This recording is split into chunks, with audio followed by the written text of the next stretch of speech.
Hello बच्चों, चलिए प्रश्न को पढ़ते हैं। 1 सेंटीमीटर क्यूब ऑक्सीजन और 1 सेंटीमीटर क्यूब नाइट्रोजन समान ताप व दाब पर है।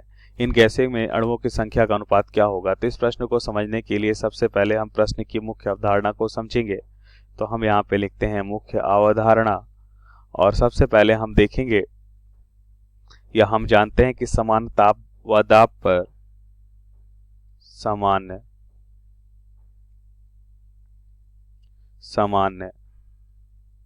ताप तथा दाब पर कितना आयतन होता है?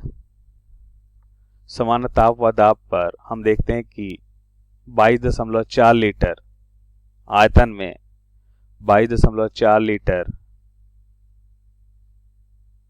आयतन में अणुओं की जो संख्या होती है, किसी भी गैस की हम बात करें, किसी भी गैस की सामान्य ताप व दाब पर यहाँ पे लिख लेते हैं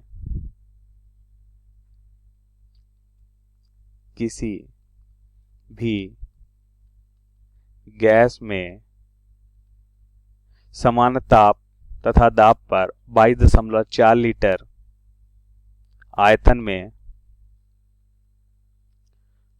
में अणुओं की संख्या क्या होती है? 22.4 लीटर आयतन में अणुओं की संख्या क्या होती है? 6.02 गुणा 10⁻23 अणु होते हैं। या इसको हम ऐसे भी कह सकते हैं कि एक मोल में कितना आयतन होता है? 22.4 लीटर आयतन होता है। और हम देखते हैं इसमें और जो अणुओं की संख्या होती है वो कितनी होती है? 6.02 गुणा 10⁻23 अणु होते हैं। अब प्रश्नानुसार उत्तर को समझ लेते हैं। तो अब हम उत्तर को देखेंगे। तो सबसे पहले हम यहाँ पे लिखेंगे कि जैसा कि हमने देखा कि 22.4 लीटर को हम बदल लेते हैं किसमें? सेंटीमीटर में। या पहले तो हम लिख लेते हैं 22.4 लीटर में 22.4 लीटर में अणुओं की संख्या है 6.02 गुणा 10⁻23 अणु हैं। तो 1 लीटर में हम देखते हैं, इसी को पहले हम बदल लेते हैं किसमें? 22.4 गुणा 10⁻3, ये हो जाएगा सेंटीमीटर क्यूब।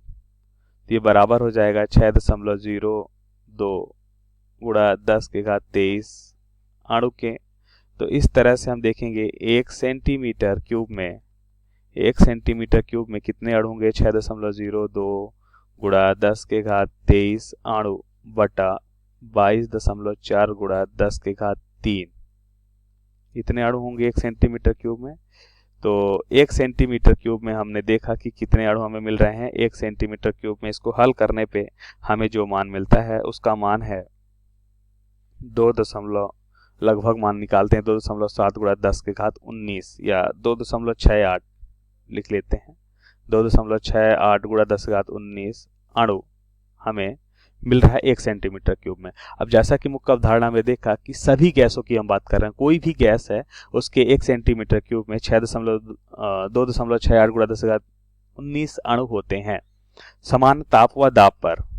तो हमसे पूछा जा रहा है कि 1 सेंटीमीटर क्यूब ऑक्सीजन और 1 सेंटीमीटर क्यूब नाइट्रोजन समान दाब व ताप पर गैस में अणुओं की संख्या का अनुपात क्या होगा? तो हमें पता है कि सभी गैस के लिए यह मान जो है समान रहेगा। यहाँ पे लिख लेते हैं सभी गैसों के लिए, हमने देखा सभी गैसों के लिए सामान्य ताप पर एनटीपी पर, है ना, हमें क्या मिल रहा है? 6.28 गुणा 10⁻19 अणु।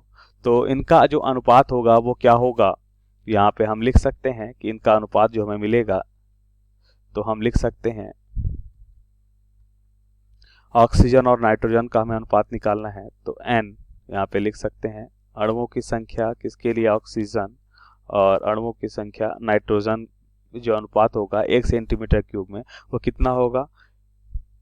2.68 होगा गुणा 10 की घात कितना मिल रहा है? 19 अणु बटा 2.68 गुणा 10 की घात 19 अणु।